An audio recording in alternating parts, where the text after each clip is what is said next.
Noticias Univisión presenta una producción de Univisión Investiga y Documentales Univisión. Peligro nuclear. Conspiración cibernética. Digital. Imágenes nunca antes vistas. Entrenamientos clandestinos.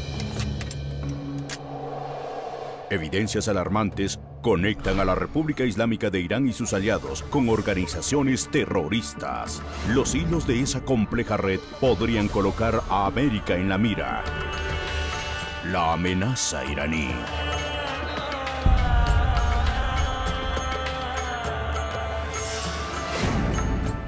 Muy buenas noches. Nos encontramos en la ciudad de Washington, D.C., sede del gobierno estadounidense, que en opinión de algunos expertos no ha demostrado suficiente preocupación por el acercamiento de Irán hacia varios países latinoamericanos, especialmente los que promueven posturas antiamericanas.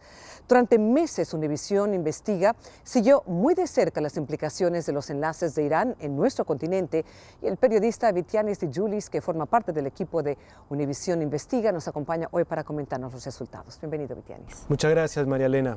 Como hemos visto en noticias recientes, Irán vive un momento difícil y está buscando apoyo para luchar contra sus mayores rivales, Israel y Estados Unidos. Y la forma más directa para desafiar o incluso atacar a Estados Unidos es usando a los países hispanoamericanos por su cercanía geográfica y cultural. Y por supuesto eso quedó reflejado cuando las autoridades de Estados Unidos denunciaron un complot para asesinar al embajador de Arabia Saudita en este país.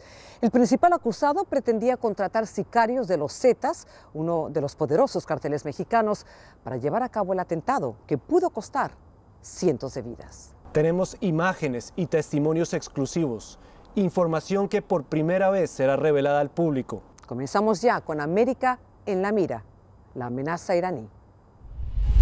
Atención, hace pocos minutos el FBI y la DEA frustraron un atentado contra el embajador de Arabia Saudita en Washington, planeado por el gobierno de Irán. La noticia del intento de asesinato del embajador de Arabia Saudita en Estados Unidos le dio la vuelta al mundo. Los acusados buscaban a narcotraficantes mexicanos para cometer el crimen. La reunión se dio en México en el mes de mayo y fue la primera de una serie que resultaría en una conspiración internacional.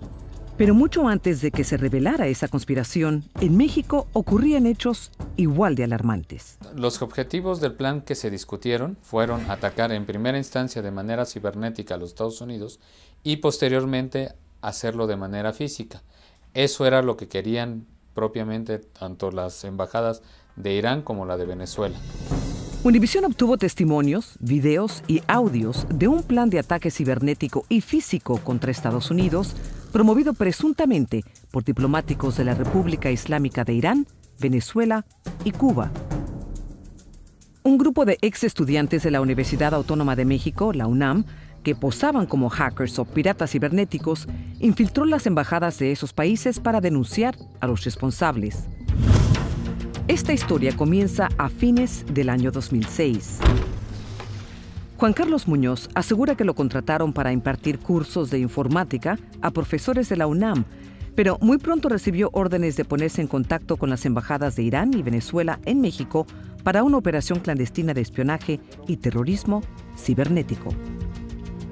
Señala que la propuesta la hizo el entonces vicepresidente de la Unión de Profesores de Ingeniería, Francisco Guerrero Luterov.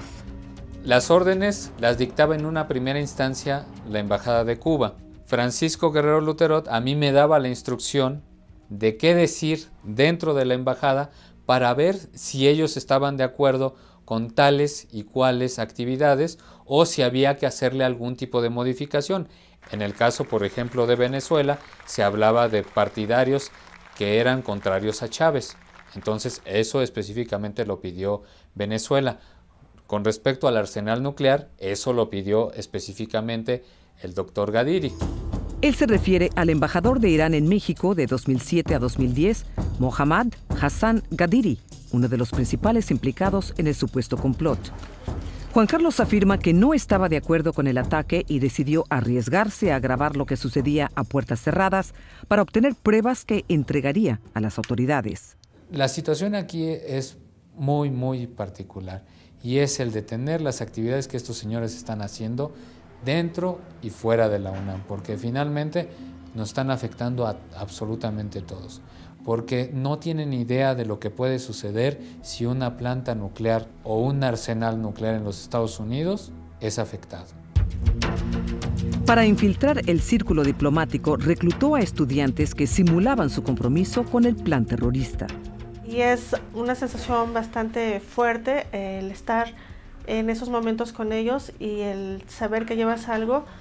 Da mucho miedo, da mucho terror, son muchos nervios, mas sin embargo sabes que estás haciendo lo correcto y buscas hacerlo bien. A fines de 2006, Juan Carlos Muñoz pudo concretar un primer encuentro con el entonces embajador Muhammad Rui Sefat, como lo muestra esta grabación. Muchas gracias. Una foto. Luego tuvo que esperar casi un año para la segunda audiencia. En noviembre del 2007 se reunió con Mohammad Gadiri como nuevo embajador y logró captar estas imágenes exclusivas. A su lado se ve a Guerrero Luterov, quien falleció de un infarto en el 2008, dejando muchas incógnitas sobre su participación como posible agente de inteligencia de Cuba. Contactamos a la Embajada de Cuba para conocer su posición oficial sobre estas alegaciones, pero no hubo respuesta. En otra conversación, el embajador Gadiri le pide a Juan Carlos que robe las contraseñas de los sistemas de seguridad de las plantas nucleares de Estados Unidos. Now it's very important to know about what they have in mind, attack Iran or not. Nuclear weapons of them. The professor says locate the nuclear plants in the United States. Yes, it's very good. Military and non-military. Okay. We must ask you that which companies we can attack, because the systems are very, very weak in comparison of the military and CIA and National Security Agency are very, very easy to enter and, like a metaphor, put a bomb in there. Digital bomb. Yeah, digital bomb. Para responder a estas declaraciones, entrevistamos a Mohammad Gadiri vía satélite desde Teherán. Juan Carlos Muñoz Ledo nos dijo a nosotros que él sostuvo varias reuniones con usted cuando fue embajador de Irán en México. ¿Se recuerda de esas reuniones? No me recuerdo el nombre. ¿Alguna vez habló con ellos sobre la creación de virus cibernéticos o intentos de penetrar los sistemas de seguridad de Estados Unidos? Ahora me recuerdo, sí, ellos han propuesto de esto, nosotros hemos dicho esto no es nuestro trabajo. Hemos rechazado. El ex embajador también negó que hubiera pedido a los hackers atacar a la Casa Blanca, el FBI, la CIA y el Departamento de Defensa. Ellos fueron unos infiltrados para proponer cosas así. He dicho que no somos interesados porque no tenemos interés de hacer estas cosas. Me parecieron agentes de la CIA. Pero la grabación sugiere que sí estaba interesado en objetivos específicos. Localizamos al menos los servidores centrales, tanto de FBI, CIA, lo que es National Security Agency y el Departamento de Defensa. La Casa Blanca.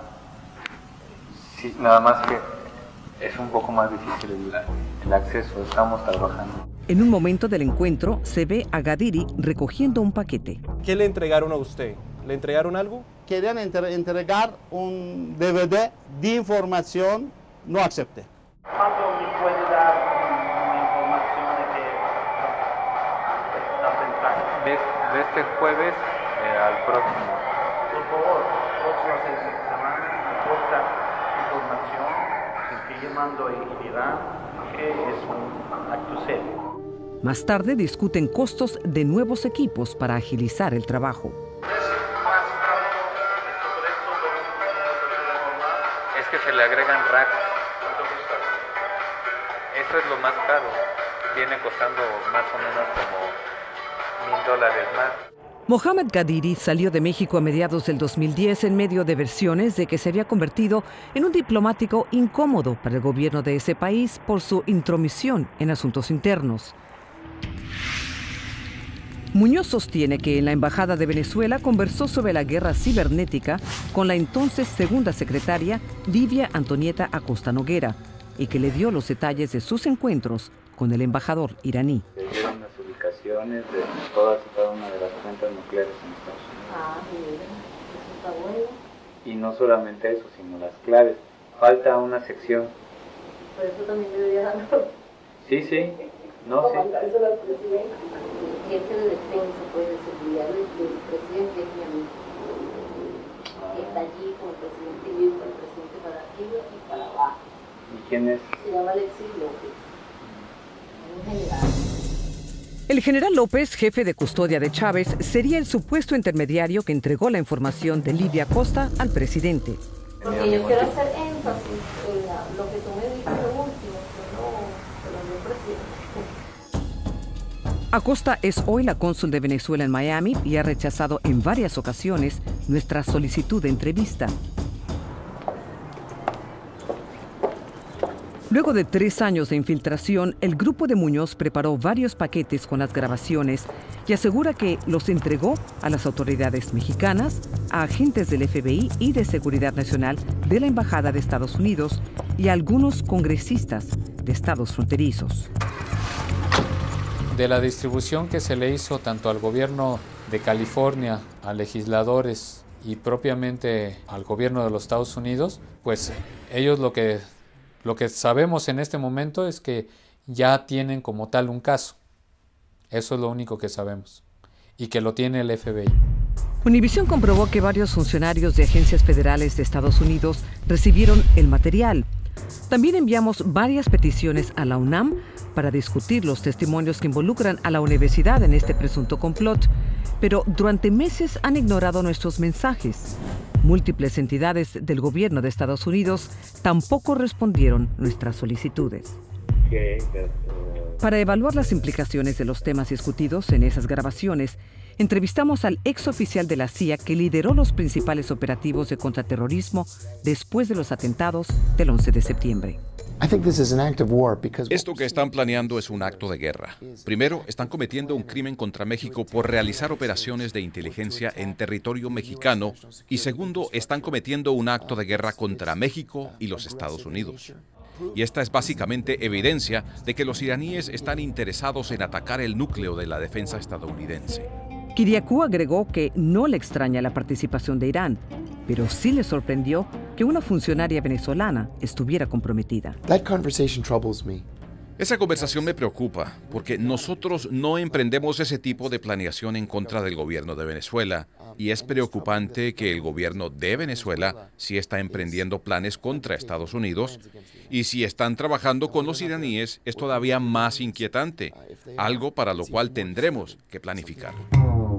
En su empeño por exponer las maniobras de Irán, el grupo de Muñoz logró que un estudiante de primer año de Derecho convenciera al embajador Gadiri de que lo enviara a un curso de Islam en la ciudad sagrada de Qom.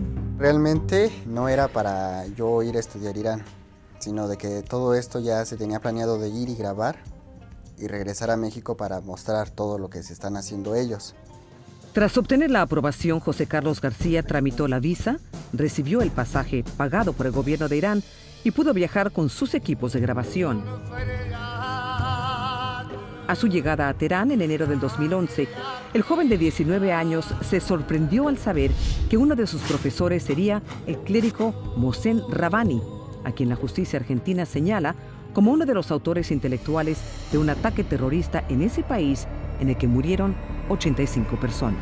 La versión que ellos dieron es que Rabbani estaba en Argentina, en esta mezquita que estaba cerca de un centro judío en donde pusieron bombas, que ninguna persona había muerto, que había explotado una bomba en la parte de afuera y una en la parte de adentro, pero él que no tenía nada que ver con eso, y lamentablemente por eso él no podía volar ya a ningún otro país, porque él ya era buscado por la Interpol. Con esta información en mente, José Carlos García se mostraba cauteloso entre sus profesores, especialmente porque había cometido la imprudencia de comentarle a uno de ellos que fue interrogado en un aeropuerto de Alemania antes de llegar a Teherán. Desde el momento en que yo llegué y les conté eso, fue cuando él me empezó a decir que yo era un espía. Me revisó rápido lo que era mi ropa para saber si yo en los botones no traía cámaras o algún micrófono escondido.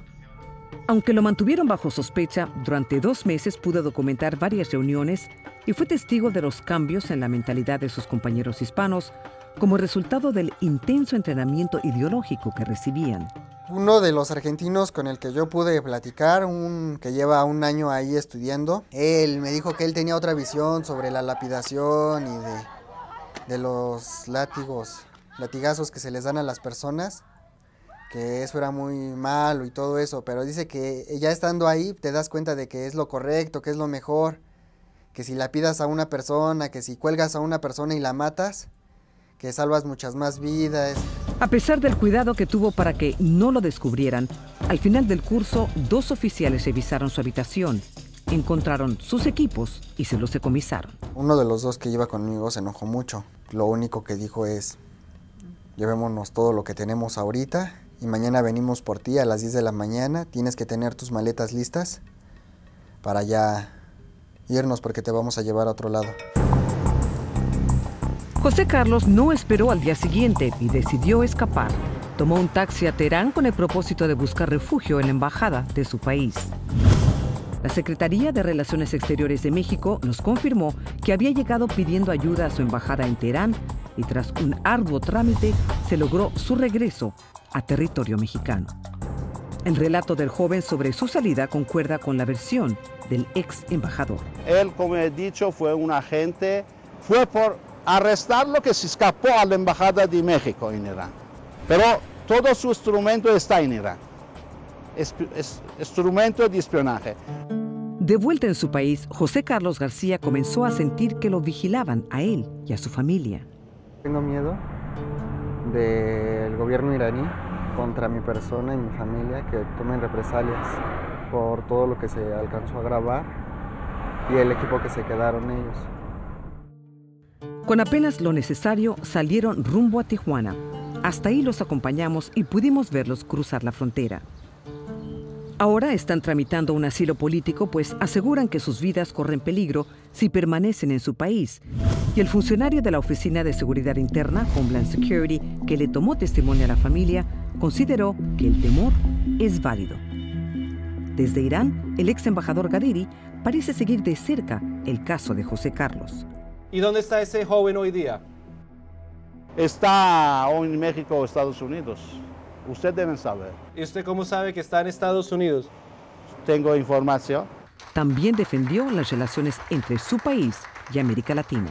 Estados Unidos va a construir muro entre México y Estados Unidos. Nosotros, nuestra política es puente entre Irán y América Latina. Gadiri comparte con Rabbani la idea de que Irán es objeto de una campaña internacional de desprestigio y persecución. Hay una campaña contra la República Islámica de Irán. ¿Cuál es la ventaja de esta campaña? ¿Para qué una campaña así? ¿Por qué esta campaña hay? Porque Irán, de todos modos, es un país independiente y hay muchos beneficios en camino, beneficios de petróleo, beneficios de dinero. Ambas figuras iraníes alegan que en los casos en que han sido involucrados se manipuló la información. Gadiri con referencia al plan de ataque cibernético. Toda esta es una falsificación de Estados Unidos. Y Rabbani sobre el letal atentado en Argentina. Es una mentira total porque ellos dicen, ellos pueden armar fotos y decir estas cosas, ¿no? El ex embajador Gadiri salió de México sin ver cumplidas 2 de sus metas: la apertura de un consulado iraní en Tijuana y que el gobierno mexicano concediera la residencia a un activista islámico a quien la justicia argentina vincula con los atentados de los años 90 contra la comunidad judía. Más adelante les mostramos cómo se extiende la influencia del profesor Mohsen Rabbani en nuestro continente.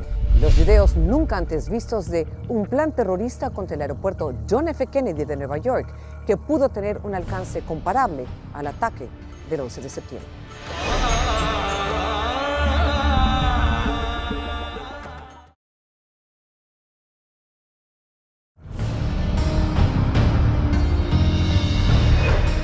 En América Latina, hablar de atentados terroristas hoy es sinónimo de lucha entre carteles de drogas y bandas del crimen organizado. Pero hace casi 20 años, nuestro continente sufrió ataques atribuidos a Irán. Y aunque es obvio que no todos los musulmanes o fieles del Islam apoyan acciones terroristas, sí hay grupos radicales que son una amenaza latente a nivel global. Varios analistas advierten que en este panorama, Irán es una pieza fundamental.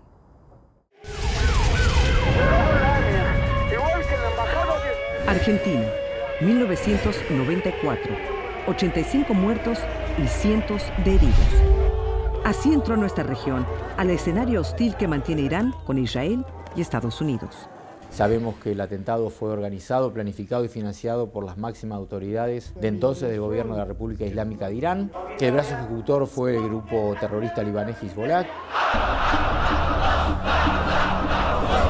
Alberto Nisman lleva más de 15 años investigando el atentado contra la Asociación Mutual Israelita Argentina, mejor conocida como AMIA.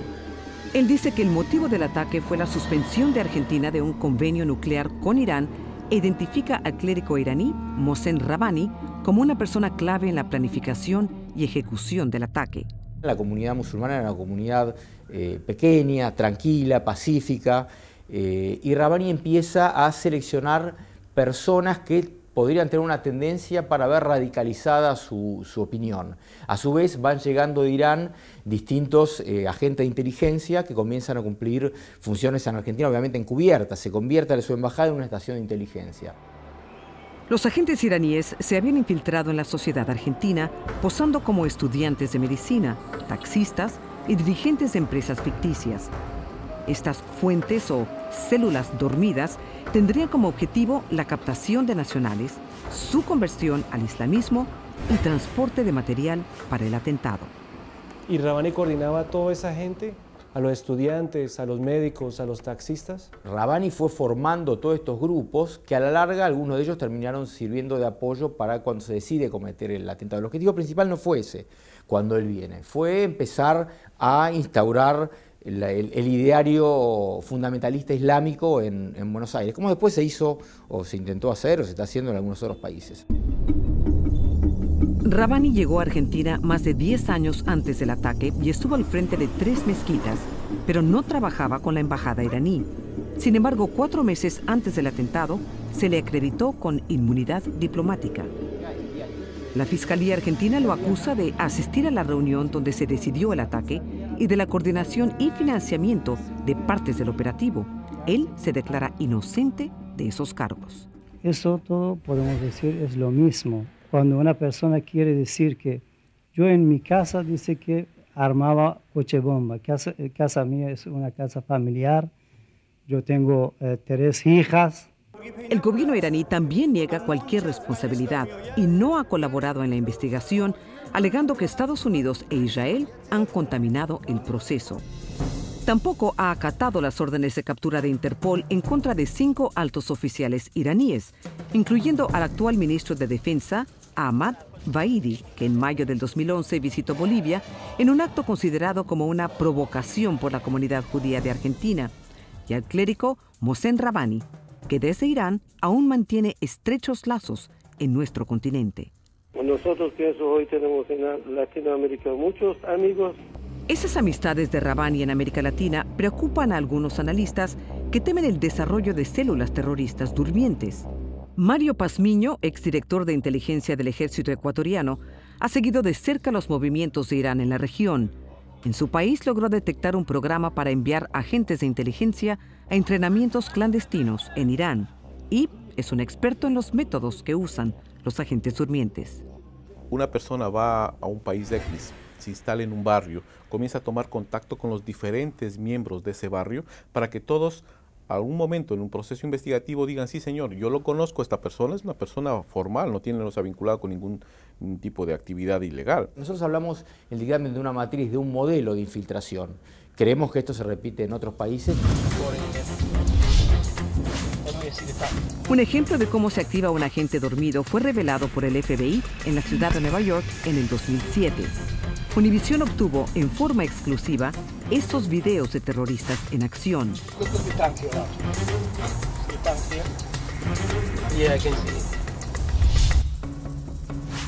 Russell de Freitas, un ex empleado del aeropuerto John F. Kennedy, quería volar los tanques de combustible y una red de 40 millas de gasoductos subterráneos entre los estados de Nueva York y Nueva Jersey para generar una explosión masiva. La explosión habría resultado en una tragedia con un saldo de muertos difícil de calcular. Al menos de Freitas pensaba que causaría estragos comparables a los del World Trade Center.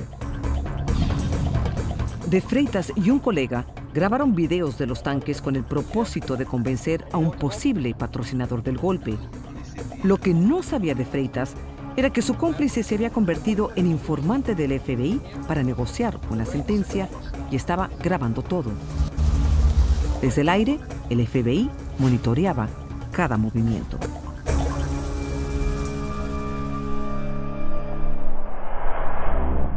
Los hombres viajaron a Trinidad y Guyana para buscar a alguien que los pudiera apoyar con fondos y entrenamiento. Durante la investigación nuevamente surgió el nombre de Rabbani, como lo confirma Matthew Levitt, un especialista en terrorismo y testigo de la fiscalía en el caso. Ubicaron a un extremista chiita que les dijo que podía contactarlos con alguien llamado Moshe Rabbani, que podría ayudarlos. Las autoridades americanas y argentinas están muy interesadas y preocupadas con esta información. La idea de presentar el plan en Irán fue de Abdul Qadir, un ex parlamentario de Guyana que mandó a sus hijos en los años 80 a Argentina para estudiar con Rabbani. Una fuente del Departamento de Justicia declaró a Univisión que Qadir trabajaba como espía para el gobierno de Irán, enviando reportes frecuentes a la embajada de ese país en Venezuela. Qadir buscó el apoyo de Karim Ibrahim, un líder chiita en Trinidad. En esta conversación se escucha cuando De Freitas y el informante que posaba como cómplice le explican el plan. So, Sheikh Ibrahim, what do you think about it? This many work. They say is worse than the World Trade Center. Un mes después de esta conversación, Abdul Qadir abordó un avión desde Guyana rumbo a Irán con escala en Venezuela. Tiene planes a viajar por ese mismo vuelo con Viasa a Irán para realizar un encuentro con Mohsen Rabbani. Él tiene un papel clave en todo eso. Just goes to show that we live in a very dangerous world. Preocupados de que la operación tomara una dinámica letal, el FBI y el Departamento de Justicia decidieron arrestarlo.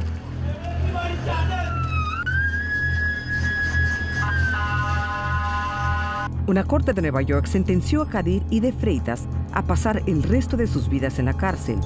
A Ibrahim lo declaró culpable y lo sentenciará en enero de 2012. Matthew Levitt opina que el hecho de que los acusados intentaran contactar a Rabbani demuestra la influencia que todavía ejerce en la región. Es un modus operandi establecido por la inteligencia iraní de trabajar a través de centros y agregados culturales. El propio Moshe Rabbani ha realizado ambas funciones, por lo que no sería sorpresa si estuviese de alguna manera involucrado en los asuntos de Irán en Sudamérica. Sus contactos y el tiempo que lleva cubriendo ese territorio son extensos.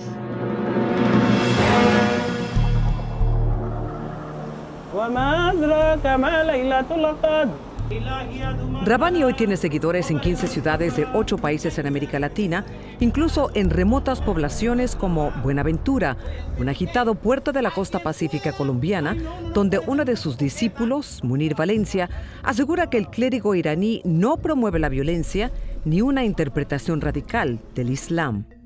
Yo viví con el Sheikh Rabbani. En la casa, él vive en el segundo piso y yo en el primero. La pasividad, el que conoce al Sheikh Rabbani se ríe. Y que usted es el de la AMIA. Es que no lo pueden comprobar si es que fue intelectual o fue de qué sentido. Pero como sea, dañan una parte. El programa que él estaba haciendo de traducciones de libros era muy grande. Esta congregación ha enviado unas 35 personas a Irán para estudiar el Islam, lo que ha inspirado cierta desconfianza respecto al verdadero propósito de ese intercambio. Nos asociaron que nosotros estábamos produciendo estudiantes, seguidores, extremistas de Ahmadinejad, presidente de Irán. Eso es totalmente falso.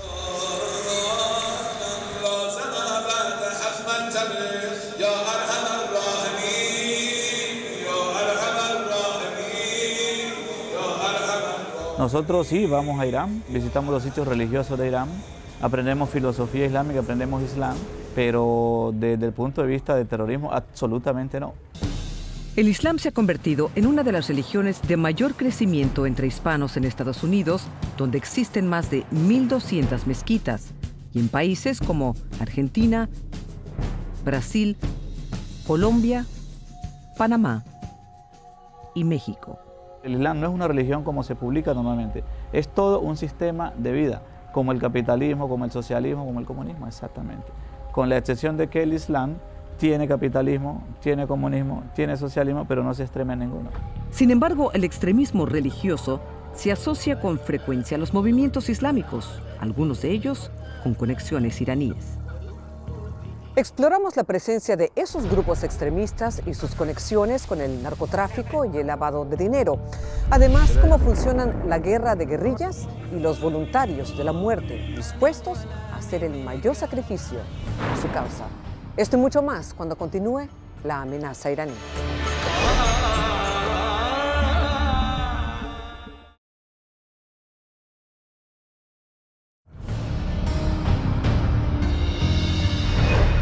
Religión y política son temas que generan controversia y opiniones extremas.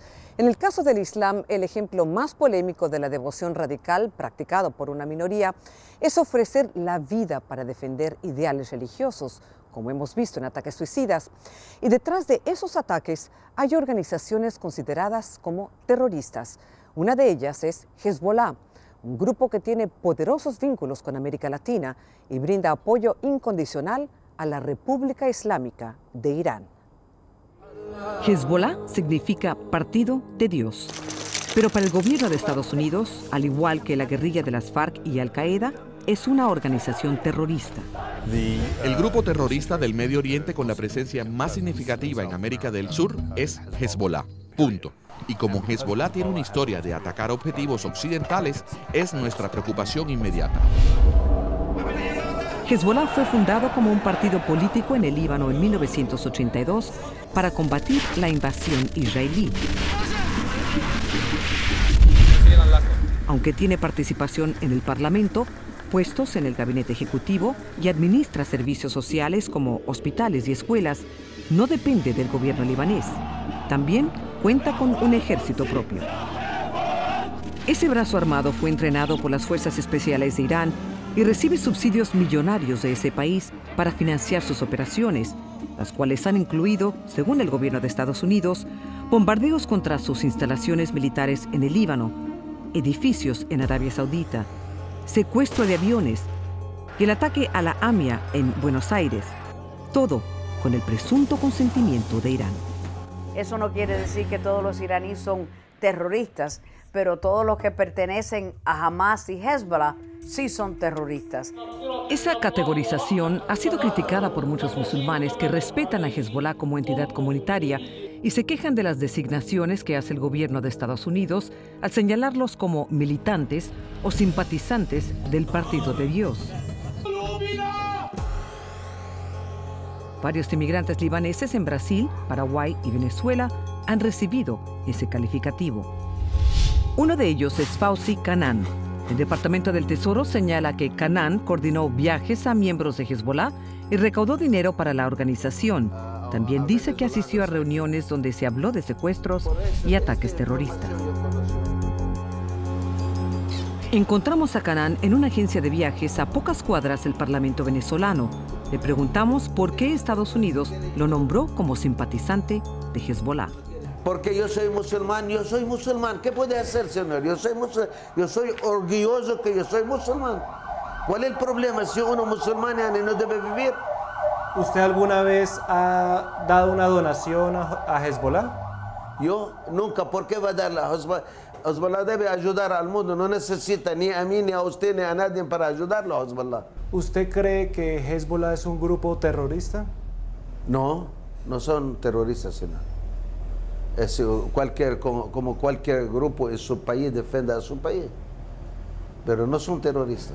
Si usted en su país viene alguien que quiere te mata, usted defiende a su mismo, usted terrorista, no puede ser. Las agencias antinarcóticos de Estados Unidos y Colombia creen que una de las nuevas fuentes de ingresos de Hezbollah está en el narcotráfico y el lavado de activos. Estamos hablando de una industria de 320.000 millones de dólares. Una pequeña tajada de esa cifra podría darle a Hezbollah teóricamente más dinero del que recibe de Irán, que son cientos de millones de dólares al año. El jefe de operaciones globales de la DEA hasta el 2008, Michael Brown, explica que la agencia descubrió una extensa red de narcotráfico y lavado de dinero manejada por militantes de Hezbollah. Luego del 9/11, Hezbollah se involucra en el negocio de la cocaína a gran escala. La mayor operación para contrarrestar estas actividades se inició en el 2006. Operación Titán fue una de las operaciones de la DEA para ir tras el movimiento de dinero y droga en Colombia con la policía y la fiscalía colombiana. Y comenzaron a ver que ahí estaba directamente gente de Hezbollah, por primera vez que ellos habían visto en América Latina traficando en cocaína.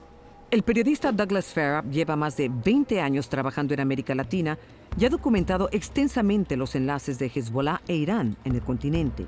Las FARC, Hezbollah, los paramilitares en Colombia y después muchos grupos africanos y muchos grupos de las mafias tradicionales de Europa, todos trabajando en conjunto para sacar la droga, vender la droga y lavar el dinero. Según las autoridades colombianas, algunas personas vinculadas a Hezbollah lavaban el dinero ilegal de la oficina de Envigado, una organización de narcotráfico en Colombia. Acá se incautaron más de 20 millones de dólares, se incautaron unas aeronaves, se incautaron unas lanchas y unas empresas que están en el proceso de extinción de dominio. Como parte de esa operación que aún continúa, en 2011 el Departamento del Tesoro de Estados Unidos designó a Ayman Juma, un ciudadano libanés, como cabecilla de una gigantesca organización de narcotráfico y lavado de dinero que enviaba cifras millonarias de cocaína desde Colombia y Venezuela hacia Europa. Él es un individuo relacionado a los narcóticos desde hace tiempo. Es un zar de la droga en los términos que usamos aquí. Son casi 200 millones de dólares al mes que se lavaban.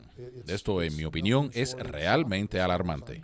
Una red de narcotráfico y lavado de dinero tan compleja, sin embargo, no se genera de un día para otro. Obviamente eso había estado trabajando durante varios años, ¿no? Y no había sido detectado. Y ver tantos grupos trabajando en conjunto con Hezbollah directamente metido fue una cosa nueva para ellos. Están combatiendo un monstruo con varias cabezas. Y ellos con un solo brazo, sí. Además de sus actividades para recaudar fondos ilícitos, algunos analistas consideran que Hezbollah cumple otra función en América Latina. Su forma de lucha contra Estados Unidos e Israel se ha convertido en un ejemplo para afrontar una invasión norteamericana. Esa técnica de combate es conocida como guerra asimétrica o la lucha entre un enemigo poderoso y uno de menor capacidad, usando incluso a la población civil.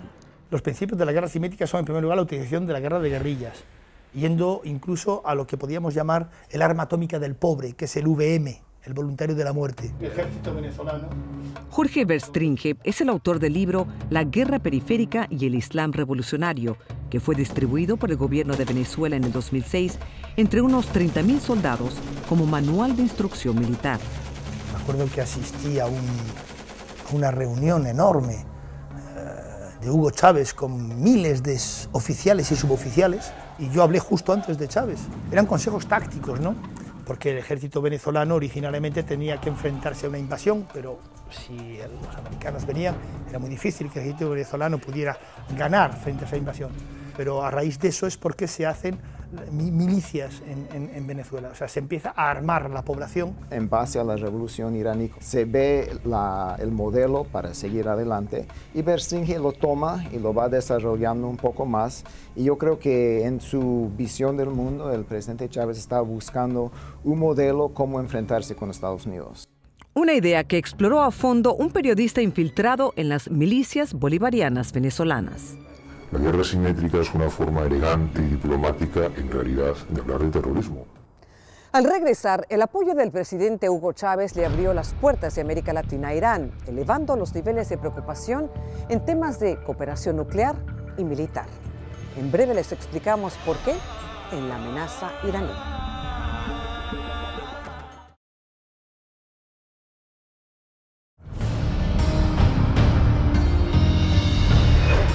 periodista investigativo que oculta su identidad y se hace llamar Antonio Salas ha causado gran impacto en Europa con sus libros. Debido a sus investigaciones, ha tenido que declarar como testigo en casos muy controversiales y asegura que con frecuencia recibe amenazas de muerte. Y con su más reciente trabajo, titulado El Palestino, pasó 6 años infiltrado en el mundo de las redes terroristas internacionales. Su investigación comenzó en los polémicos círculos bolivarianos de Venezuela. Vitianis Di Giulis pudo entrevistarlo en exclusiva y aquí tenemos su revelador testimonio. ¿Existen personas dentro del gobierno venezolano que tienen relaciones con personas o grupos terroristas? Yo me encontré con que miembros del gobierno de Chávez, que vienen de una formación ideológica de extrema izquierda y de una trayectoria dentro de la guerrilla de los grupos armados que interpretan cualquier movimiento armado revolucionario como hermanos, como compañeros. Ni Hamas, ni Hezbollah, ni ETA, ni las FARC son terroristas, sino que son compañeros a los que hay que ayudar. Esa ayuda que según Salas brindaban tanto a funcionarios como a personas cercanas al gobierno incluía adiestramiento militar en campos clandestinos. El dirigente de este grupo, Alberto Carías, era el subsecretario de Seguridad Ciudadana de Caracas en ese momento, es decir, un alto miembro de las fuerzas y cuerpos de seguridad venezolanos. Para infiltrarse en el grupo se identificó como un inmigrante palestino criado en Venezuela que deseaba contribuir a la lucha armada. En esos campos lo que yo aprendí es a manejar todo tipo de armas cortas, armas de combate, lanzagranadas, ametralladoras. Yo tuve 2 instructores, uno de ellos, el más importante, era coronel del ejército regular bolivariano. Yo no solo recibí la formación de parte de este coronel, sino que la munición que utilizábamos, las armas que utilizábamos, salían de los arsenales oficiales. ¿Por qué escogiste Venezuela?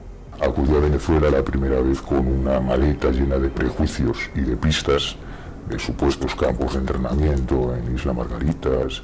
Incluso existían muchos rumores de que Bin Laden y algunos de sus lugartenientes, como Mustafa Sen-Mariam, vivían en Venezuela protegidos por el régimen de Chávez. Y cuando llegué a la comunidad islámica en Isla Margarita me di cuenta de que todo era un bluff mediático utilizado políticamente. ¿Hay miembros de grupos extremistas islámicos en Venezuela? Sí, yo tuve la oportunidad de conocer a alguno de ellos que decía llamarse Isam, probablemente el nombre es falso, y terminó confesándome que había sido jefe de inteligencia de Hezbollah. Entonces estaríamos hablando de un personaje ya de peso, de cierto nivel, que en estos momentos vive en Venezuela como un empresario más. Según el congresista estadounidense Michael McCall, el entrenamiento militar que denunció el periodista Salas no solo se ofrece en Venezuela. Irán se ha enfocado en reclutar a jóvenes venezolanos de origen árabe para operaciones militares y de inteligencia. Algunas fuentes alegan que van a Irán a entrenarse y que Hezbollah está involucrado en esta operación. Sin lugar a dudas, Venezuela es el mayor aliado de Irán en la región. El presidente Chávez le ha abierto camino en América Latina y hoy varios países mantienen diversos acuerdos con Irán. Desde un hospital en Bolivia que funciona en un barrio humilde, pasando por convenios de exploración minera con Ecuador, hasta una avalancha de tratados con Venezuela. El diario El Nacional encontró que desde la llegada de Chávez se han suscrito 86 acuerdos con Irán en temas militares, nucleares, económicos y programas de vivienda popular. Sembraron a nuestro país con fábricas lácteas, nos trajeron fábricas de tractores que nos cuesta la mitad del precio que compramos en otros países. Tienen una fábrica de carros casi a la mitad o menos de la mitad de los precios de carros similares. Abonan a la vida, no a la muerte. Pero esto no es lo que le preocupa a la comunidad internacional. Desarrollar en Venezuela nuestro primer reactorcito nuclear va a ser chiquito, no se asusten. En esa relación, el tema más alarmante es el área de cooperación nuclear, plasmado en un acuerdo firmado en el 2008. Nosotros no partimos sobre la base de que Irán esté haciendo bombas atómicas. Ahora, Estados Unidos sí ha lanzado bombas atómicas y las ha utilizado y las utiliza como mecanismo de presión en el mundo. En noviembre del 2011, la Agencia Internacional de Energía Atómica indicó que Irán sí está desarrollando un explosivo nuclear como parte de un programa militar clandestino.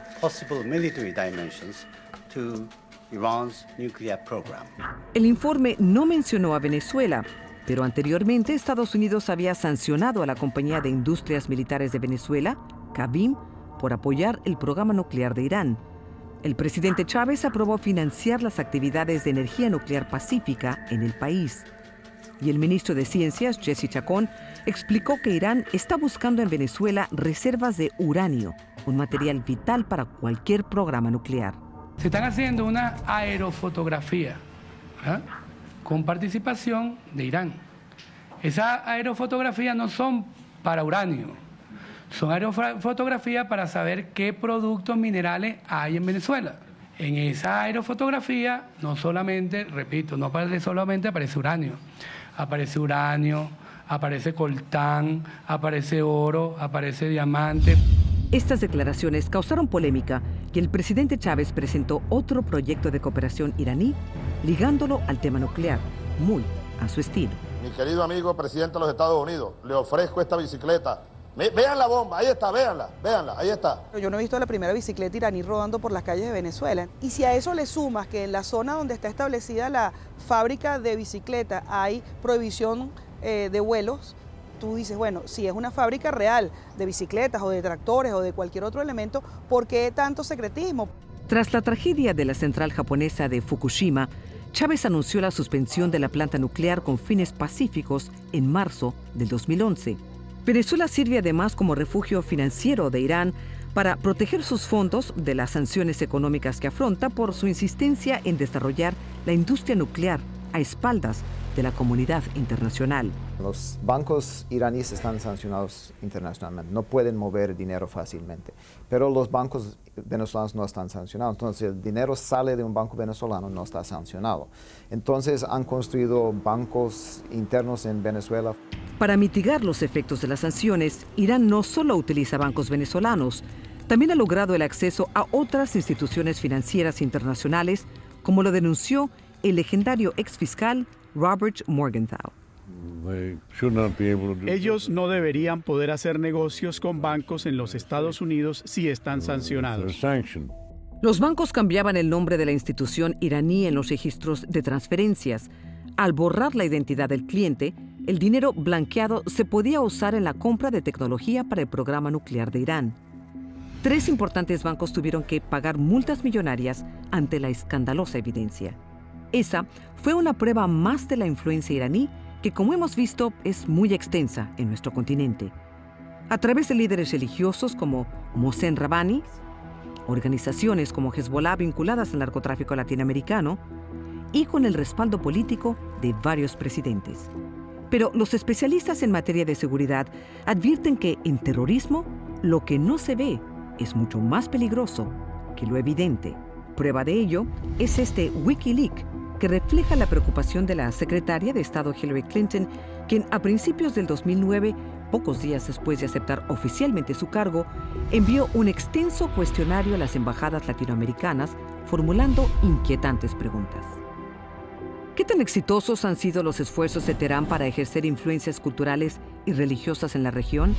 ¿Existen indicativos de que hayan logrado sembrar el extremismo en América Latina? Aunque las respuestas no se conocen, la jefa de la Comisión de Relaciones Exteriores del Congreso de Estados Unidos no parece muy conforme con la manera en que se ha manejado la ofensiva iraní en nuestra región. ¿Estaremos esperando para la bomba para que explote en Buenos Aires otra vez? ¿O en Managua? ¿O en La Paz? ¿Dónde? ¿Qué estamos haciendo? ¿Tenemos que esperar una explosión? Ojalá que no. Estas preocupaciones cobran cada día mayor relevancia. Algunos precandidatos presidenciales piden que el presidente Obama tome medidas más enérgicas para prevenir que Irán desarrolle armamento nuclear. Pero también hay quienes piden calma para evitar un conflicto bélico de alcance global. Lo único en lo que la mayoría coincide es que América está en la mira y la amenaza iraní está más cerca de lo que muchos pensaban. Y si quieren más información acerca de este tema, visite la página de univision.com con la uniclave Noticias. Gracias por acompañarnos. Muy buenas noches.